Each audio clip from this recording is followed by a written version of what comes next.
जैसे लंकेश लंका में विद्यमान थे बलिष्ठ वैसे में राजपत्री में विद्यमान हूँ, बलिष्ठ हूँ।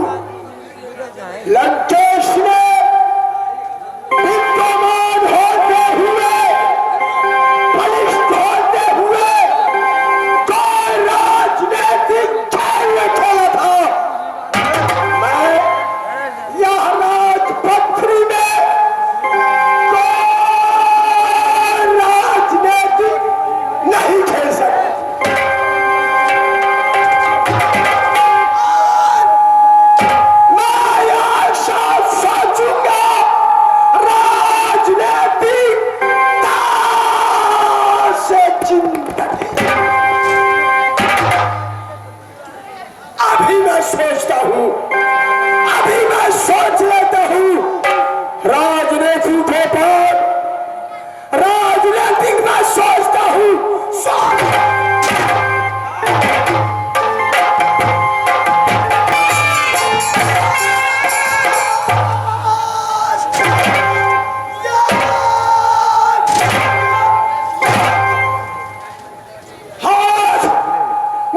तुम जो मांगेगा वो देने के लिए दुर्गा तैयार।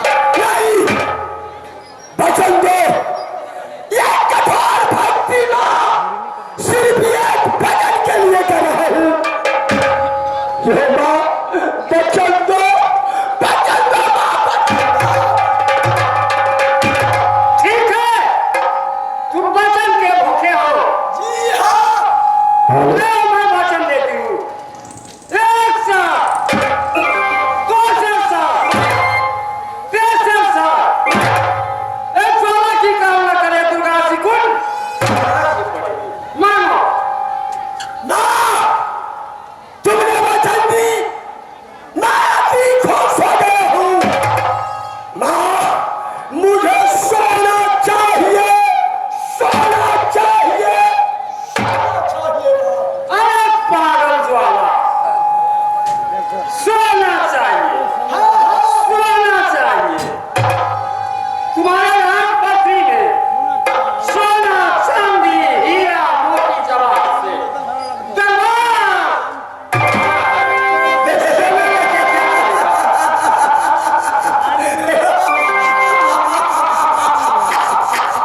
मैया दुर्गा,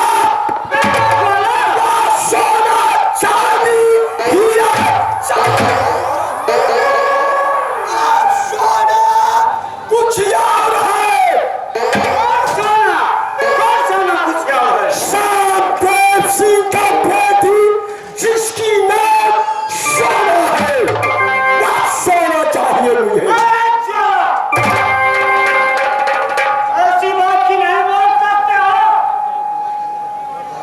और सामदेव की बेटी चाहिए सोना, नाना वाले, कैसे सोना? ये सोचना चाहिए कि सती में महासती है। जैसे जनकपुर में जानकी बैठी है सतीवन की, वैसे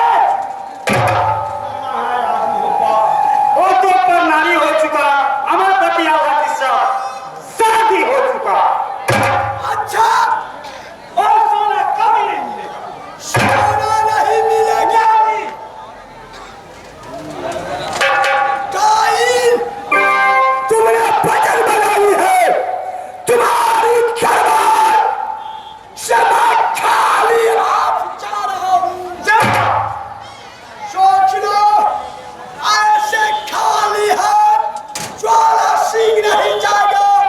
हर देश, हर मुल्क, हर शहर, हर गांव, गली गली में तुम्हारी शिकायत कर दूंगा। दुर्गा बचन के छोटिया, छोटिया।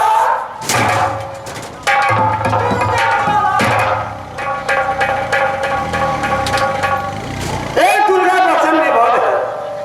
ठीक है, मैं दिखला देती हूँ। दूसरा वरदान नहीं चाहिए। ए सोना, सोना, सोना चाहिए। ठीक है, बस सोना दूंगी। जैसे दुर्गा से तुम वचन बनाए हो, वैसे वचन को अपना मुख से दो, अवश्य मैं सोना से मिला दूंगी।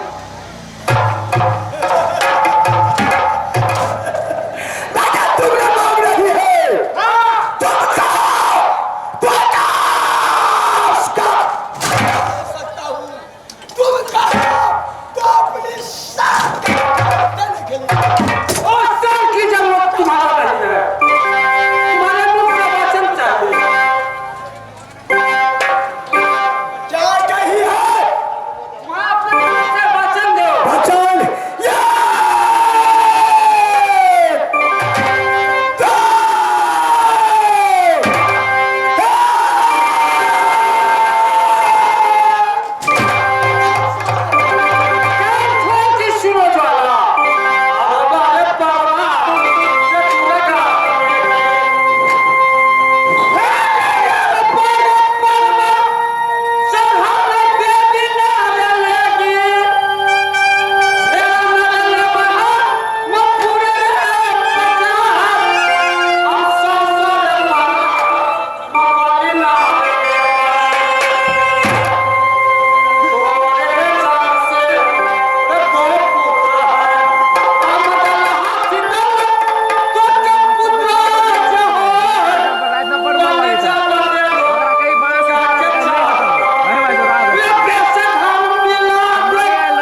देखो जाला आला पाला हम ना लेबै भेड़ा ना लेबै सब पूरे 50 100 पाला बलि नहीं लेंगे 2 पुत्र राम दल हाथी दल है और दोनों की चरण में मेरे बलि दे दो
मैं वचन दे दिया हूँ या दुर्गा जिसकी जाने जाएगी मेरा शिकायत कर देगी।